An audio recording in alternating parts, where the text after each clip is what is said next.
ಮನೆ ಯಾವನ್ ಬರ್ತಾನೆ ನೋಡೋಣ ಅಲ್ಲ ಅವ್ನು ಯಾವನ್ ತಾಕತ್ತಿದೆ ಬೇರೆ ಬೇರೆ ರೀತಿಯ ಬಲ ಪ್ರಯೋಗ ನೋಡ್ರಿ ಎಲ್ಲ ಬಹಳ ಎದುರಿಸ್ಬಿಡಿ ಇಡಿ ಐಡಿ ನನಗೆ ಇದ್ರೆ ತಾನೇ ಸಿಕ್ಕೊಂಡಕ್ಕೆ ಅವ್ರು ಮಾಡಿ ಸಿಕ್ಕೊಂಡು ಜೈಲಿಗೆ ಹೋಗ್ಬಿಟ್ಟು ಬಂದ್ರಲ್ಲ ನಂದೇನು ಆ ಥರದ್ದೇನೂ ಇಲ್ಲ ಸರ್ ರಾಘವೇಂದ್ರನ ಸೋಲಿಸೋದು ಮುಖ್ಯ, ಅದೇ ರೀತಿ ಗೆಲುವು ಮುಖ್ಯ.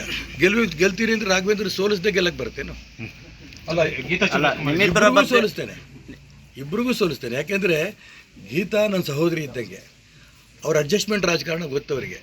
ಮೊನ್ನೆ ತೀರ್ಥಹಳ್ಳಿ ಕ್ಷೇತ್ರದಲ್ಲಿ ನಾನು ಭಾಳ ಲಿಂಗಾಯತರ ನಾಯಕ ಅಂತ ಅಂದ್ಕೊಂಡು ಹೋಗಿರೋರು ಒಬ್ಬ ನಾಗರಾಜ್ ಗೌಡ ಅಂತ ಲಿಂಗಾಯತ ಸಾದರ ಲಿಂಗಾಯತರನ್ನ ಸೋಲಿಸಿದ್ರು. ಒಬ್ಬ ಹಿಂದುಳಿದವ್ರನ್ನ ಭಾಳ ನಾನು ಉದ್ಧಾರ ಮಾಡ್ತೀನಿ ಅಂತ ಗೋಣಿ ಮಾಲ್ತೇಶ್ ಸೋಲಿಸಿದ್ರು. ಯಾಕೆ? ಅವ್ರ ಮಗನಿಗೆ ಗೆಲ್ಸ್ಕೊಳಕ್ಕೆ. ಇದು ಹೊಂದಾಣಿಕೆ ರಾಜಕಾರಣ ಅಲ್ಲ ಅಂತ ಅವರೆಲ್ಲರೂ ಪ್ರಮಾಣ ಮಾಡಿಬಿಡಿ ನೋಡೋಣ.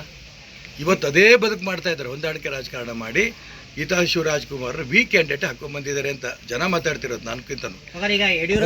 ಬಂದೆ ಅದಕ್ಕೆ ನಾನು ಹೇಳಕ್ಕೆ ಕೊಟ್ಟಿದ್ದೀನಿ, ಈ ಹೊಂದಾಣಿಕೆ ರಾಜಕಾರಣಕ್ಕೂ ಕೂಡ ಇವತ್ತು ಜಿಲ್ಲೆ ಜನ ಬಲಿಯಾಗಲ್ಲ.